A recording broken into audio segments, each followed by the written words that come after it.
Election 76 comes to Durand, Michigan. On a bleak and rainy day, the local band did their best to raise Republican spirits as the sleek campaign train came to yet another halt on its whistle-stop journey. And from the rear carriage stepped the local man become president, Gerald Ford, making a desperate bid to win the Republican primary in his own home state. If he couldn't win here, his chances of securing his party's nomination for November would virtually disappear. So the president went all out to defend his record. Refresh your memory, if you will. In August of 1974, this country was in a very difficult situation. For reasons we all know, the American people had lost their confidence in the White House. There had been scandals in very high places.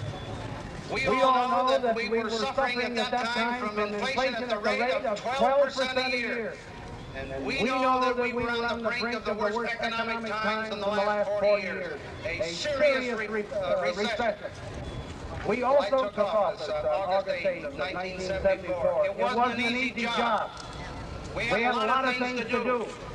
We had some real tough jobs to handle and some very difficult and formidable obstacles ahead of us. We blew it in the right direction, young man, and those of you who don't agree, and if you go out and look for a job, you'd get one.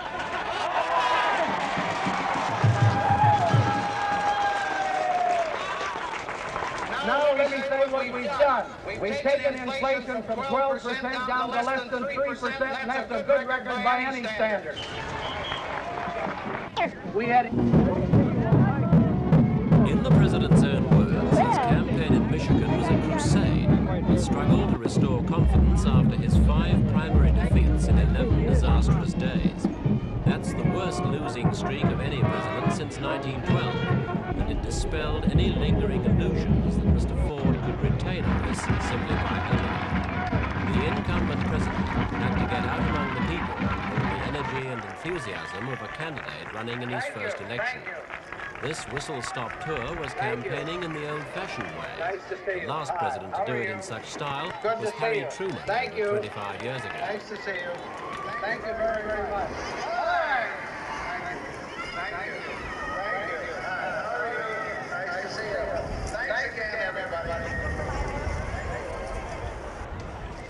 But however desperate the tactics, they paid off handsomely.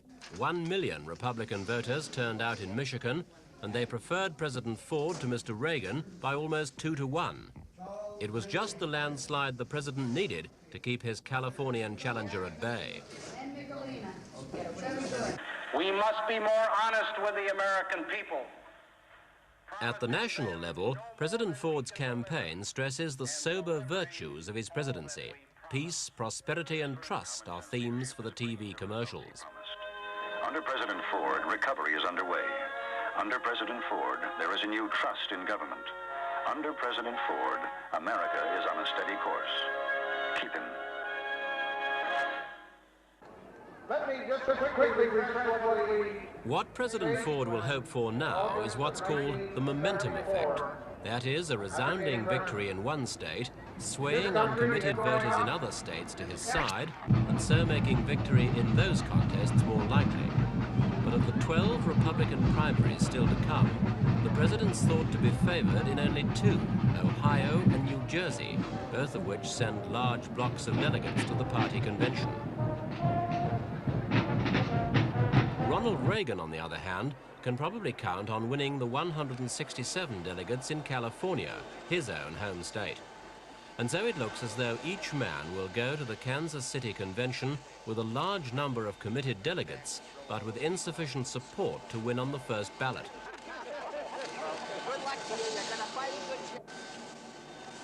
Mr. Reagan has been the surprise of the year on the Republican side.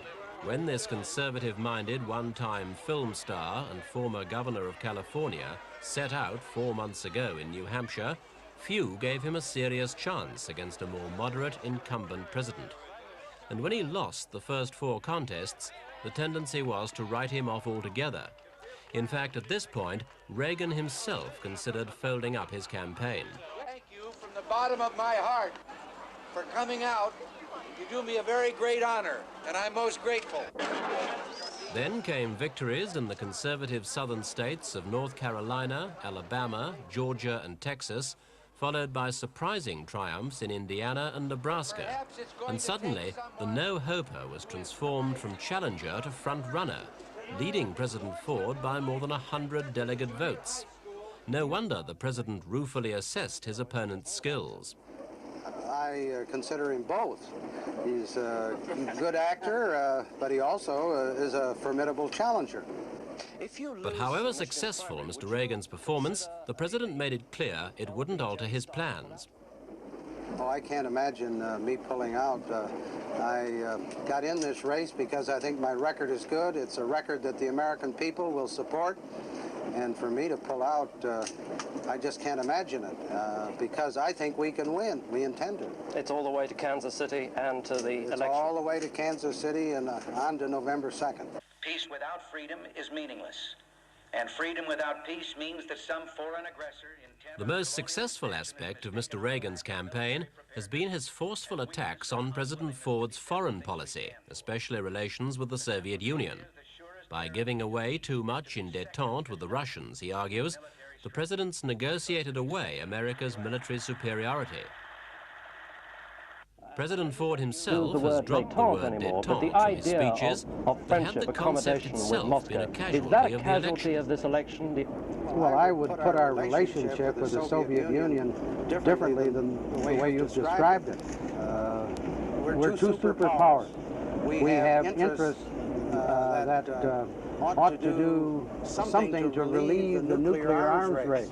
It's a relationship that ought to expand in cultural and academic and other ways the exchanges that could lead to a very broader relationship.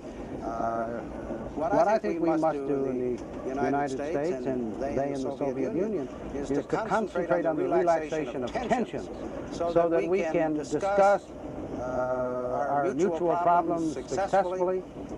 The alternative is confrontation. And we had a Cold War between the Soviet Union and the United States for 25 years, and that didn't produce any good whatsoever. And so I think negotiation and relaxation of tension is a far better approach to U.S.-Soviet relations. What other foreign... Another issue that's loomed larger and larger as the campaign's gone on is America's Secretary of State, Henry Kissinger. As the architect of foreign policy, he's come under attack from Reagan for being soft on the Russians. And even some Ford Republicans think the timing of his recent African trip was detrimental to the president's campaign. They believe the proclamation of America's anti-Rhodesian policy just before voting in 3 southern primaries swelled the margin of Mr. Reagan's victories there. During his trip, Dr. Kissinger promised his African hosts that he'd work to repeal the law under which America imports Rhodesian crow. President Ford agrees with him. Yes, the United States government, before I was president, and since I've been president, believes that the repeal of the Byrd Amendment is in our best interest. The facts are the United States is not dependent on, nor does it get all of its chrome from the Soviet Union. As a matter of fact, Rhodesia and the Soviet Union are very small suppliers of chrome to the United States. Furthermore, we've got 4 years of chrome on hand in stockpile. So chrome's no lacking commodity as far as the United States is concerned. We get plenty of it from countries other than Rhodesia and the Soviet Union. So when you look at the overall picture, it seems to me that we ought to go along with the United Nations under the circumstances. And would President Ford consider meeting Rhodesian and South African leaders? Banning Rhodesian chrome. Possibility as we move ahead, anything that we can do to avoid violence, anything we can do to go ahead with self-determination with full guarantee of rights of the minority, including white minority, I think is in the interest of the world as a whole, and if that at some point would seem wise to meet with the 2 heads of Rhodesia and South Africa, I certainly would consider it. election issue, would you fire him? No, sir, because he's been a good Secretary of State. He's respected abroad, and he's done a good job for our country. I certainly would not.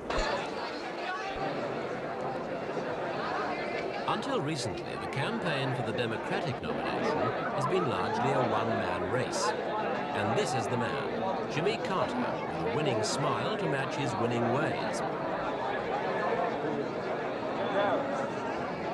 A 51-year-old peanut millionaire and a former governor of Georgia, Mr. Carter was virtually unknown 4 months ago. So much so that after his first few victories, he was nicknamed Jimmy Who.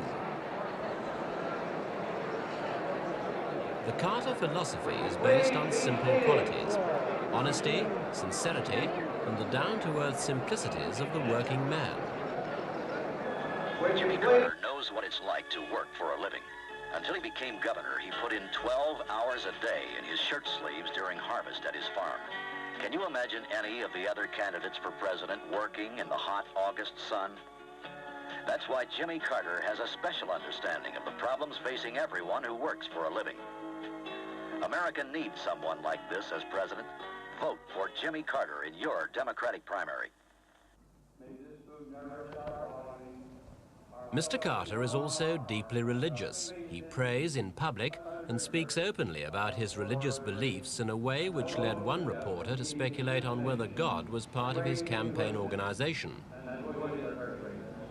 In the post-Watergate era, it's an image that attracted votes by the thousand and put Jimmy Carter way out in front of all other Democratic candidates.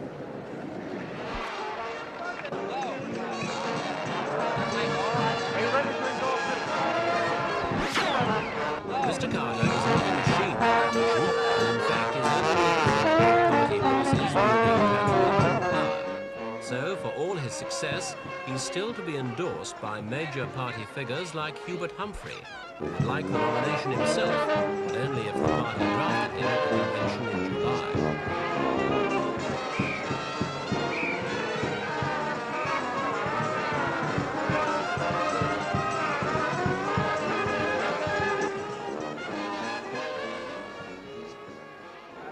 Jimmy Carter's success so far has brought him over 700 committed delegate votes at the party convention.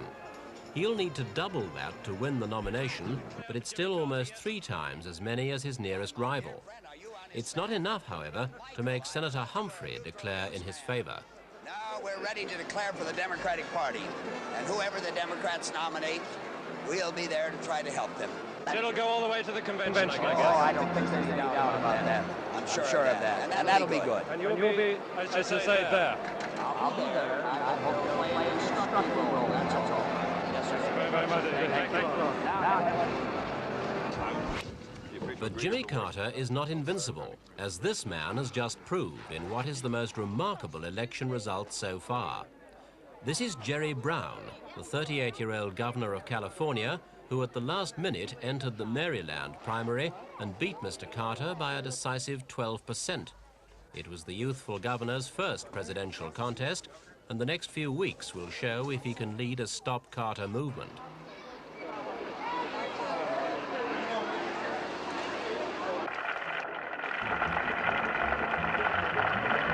But Governor Brown's task is a formidable one. Mr. Carter's bandwagon may have slowed down, but many party experts think it'll still keep rolling. Mr. Carter promised he would campaign in every one of this year's 30 primary contests. By doing so, he's proving he can win in the North, South, and the Midwest, and attract support across a broad spectrum of ethnic and economic groups. I seek the highest elected political office in the world, the President of the United States. I can't promise that you'll always agree with me. I can't promise that I will always be successful in everything I try. I can't promise that I will always be right. But I can promise you that I will never be satisfied with less than the best. That I will never stop trying to make our lives and our nation better.